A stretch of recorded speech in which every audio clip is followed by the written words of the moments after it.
አምሮባት ከርቀት እያየኋት ነውና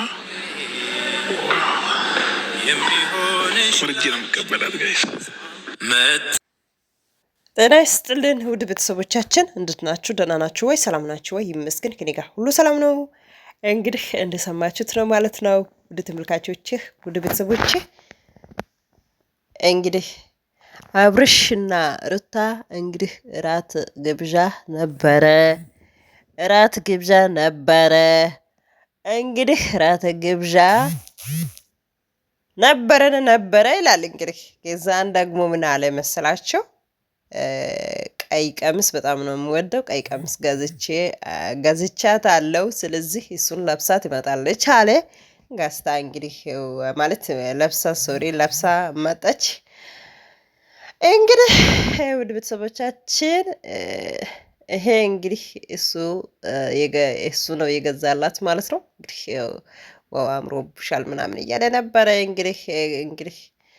እንግዲህ እኔና ሩታ ጥሩ ጊዜ ነው የምናሳልፈው ምናምን እያለ ነበር። እንግዲህ ከሷ ፍሬንድ ሰማለን ሶስት ሰዓት አካባቢ ነው እና ያው እንግዲህ ስለመሸ ቤተሰቦቼና ሄርሚ ቅድም የለበሰችው ልብስ ነበረ። ዛሬ በሰርፕራይዝ ነው የሆነችው። ሌላም ተጨማሪ ልብስ እኔ ደግሞ ገዝቼ ሰርፕራይዝ አድርጊያታለሁኝ እና ኦልሬዲ ቀኗን በደንብ ከፋፍላ እንድትጠቀም ስለፈለግኩኝ እኔ ደግሞ ቀይ ቀሚስ ወዳለሁኝ እና ሳልነግራት ወጥቼ ቀይ ቀሚስ ገዝቼላት መጥቻለሁኝ።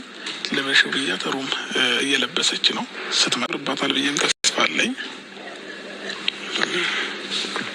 እና ዛሬ ቀናችንን ከመጀመሪያው ጀምሮ በጣም የሚገርም አሜዚንግ የሆነ ነው እና ኦልሬዲ ሆቴሉ ጸጥ ብሏል። ሁሉም ቦታ ገብቷል ምናምን እና ያው 24 ሰዓት አይ ቲንክ ዛሬ ሌሊት ነው።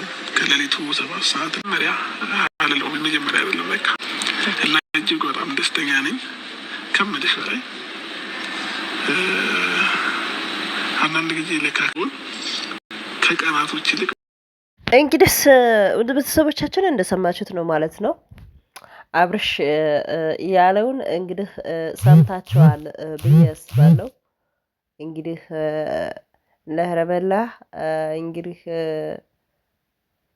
ዛሬ ስፍረጅ ብቻ ነው። እንግዲህ ይሄ መሰለ ቀሚስ ገዝቼዋለሁ። ከምሽቱ እንግዲህ 7 ሰዓት ነው። እንግዲህ እስካሁን ሆቴል ላይ ነው ያለ ነው ምናምን ብሎ እንግዲህ ያወራ ነው እንግዲህ አብርሽ ማለት ነው።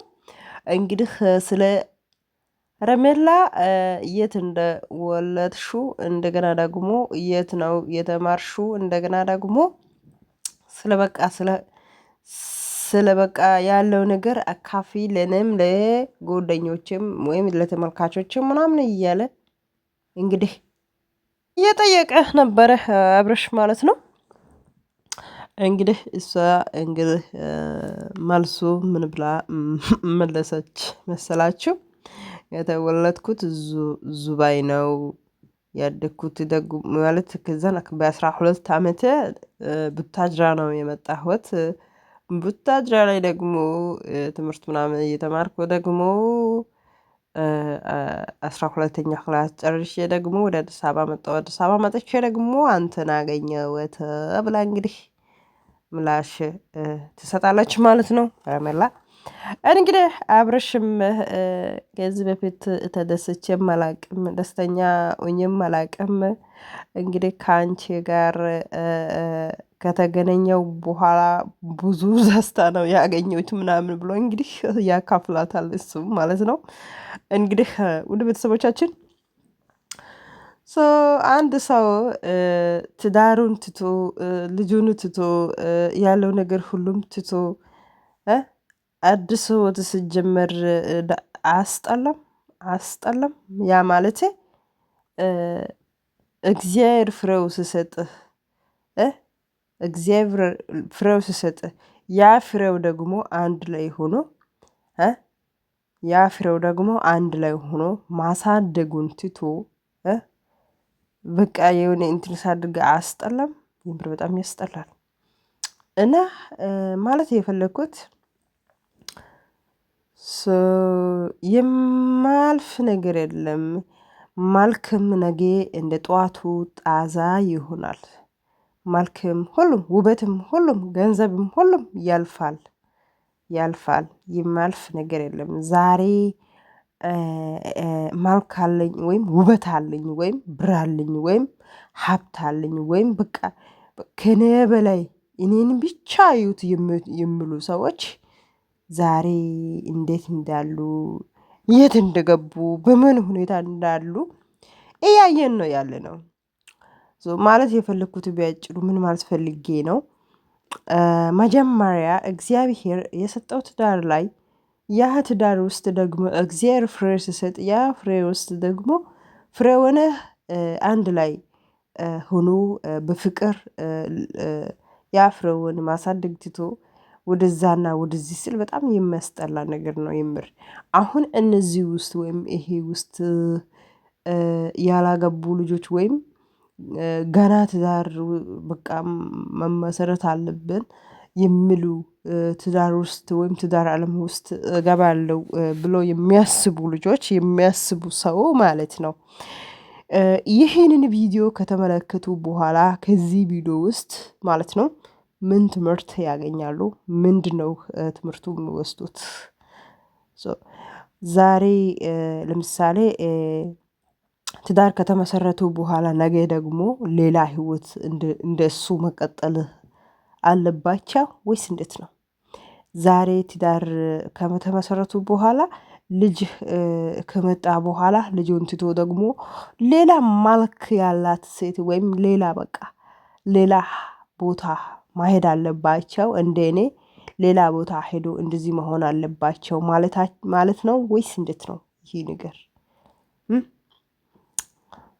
ሁሉም ያልፋል እኮ ዝናም ያልፋል እውቀቱም ያልፋል ገንዘቡም ቅድምም ብያለሁ ብሩም ሁሉም ያልፋል። አንድ ቀን ይህ እኮ እንደዚህ ሆኖ አይቀጥልም። አንድ ቀን ምን እንደሚመጣ አናውቅም። አንድ ቀን ማለት ነው። እና ማለት የፈለኩት ባጭሩ ያ እግዚአብሔር የሰጠው ፍሬ ላይ አንድ ላይ ሆኖ ያ ፍሬውን አንድ ላይ በፍቅር ቢያሳድጉ አንድ ላይ ቢሆኑ ጥሩ ጥሩ አስተማሪ የሆኑ ቪዲዮች ቢሰሩ ምን አለበት?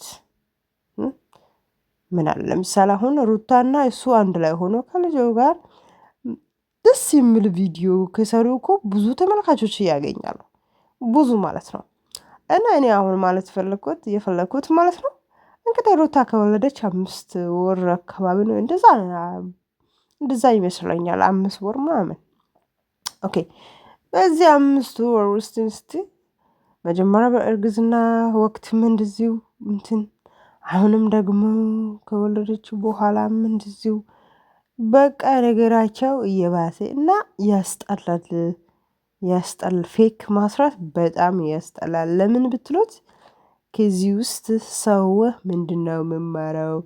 ይህ ቪዲዮ ውስጥ ሰው ምን ያገኛል? ከዚህ ቪዲዮ ውስጥ ሰው ይህንን ቪዲዮ አይቶ ይደሰታል ወይ ብሎ መመዘን ይሄ እኮ ፋይል እኮ ነው። ፋይል እያስቀመጡ ስለሆነ ፋይሉ ውስጥ ደግሞ ጥሩ ትምህርት ትዝ ይላችኋል። ለምሳሌ እንደ ምሳሌ ምንድነው እንደ አንድ ላካፍላችሁ። ለምሳሌ ሳይሆን ምግብ ማስራት የሆነ ነገር ከሆነ ማለት ነው ሰርች አድርገን ጎግል ላይ ገብተን ሰርች አድርገን ምንድነው የምንጨምረው ምንድነው ብለን እንሰርች አድርገን ከጎግል ላይ አመጥተን ምግብ እንሰራለን። ዋሻው እንዴ የሆነ ነገር ሞባይል ወይም የሆነ ነገር ከተሳሳተን ማለት ነው ጎግል ላይ ገብተን ምክንያቱም አይዋሽማ ፌክ አይደለማ ሰርች አድርገን ያ ነገር እያየን ስልካችንን ያለው ነገር ማስተካከል እንችላለን ማለት ነው። ስለዚህ በአጭሩ ምን ማለት ፈልጌ ነው? እነዚህ ሰዎች ለምሳሌ ጥሩ ትምህርት ጥሩ ሀሳብ ጥሩ ስለ ትዳር ምን እንደሆነ ጥሩ ነገር ቢያስተምሩ ማለት ነው ጥሩ ነገር ቢካፈሉ ማለት ነው ብዙ ማለት ደስ ይላል። እኔ እኮ እንደዚህ እከሌ ቪዲዮ አይቼ እንደዚህ ሆንኩ እኮ እንደዚህ ቪዲዮ ሰርታ ነበረች እንደዚህ የነሱ ቪዲዮ በጣም ነው የምትከታተለው ብዙ ትምህርት ነው የወሰድኩት ምናምን ብሎ ሰው ይመሰክራል። አሁን እነዚህ አንዱ ከአንዱ ገባ አንዱ እንደዚህ ሆነ አንዱ የሚያስጠላ እኮ ነገር ነው። እና ይሄ ይመስላል የዛሬ እንግዲህ የአብርሽና የሩታ እራት ላይ እንግዲህ እየተመለከትነው ማለት ነው። አግቡት ፍቱት እንግዲህ እንደዚህ ነው።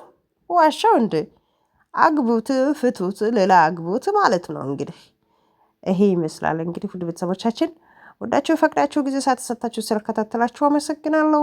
በቀጣዩ ቪዲዮ እንገናኛለን። መልካም ምሽት ይሁንላችሁ እመኛለሁ። እንግዲህ ለእነሱም መልካም ምሽት ይሁንላቸው። አመሰግናለሁ። ደህና ሁኑ። ቻው ቻው።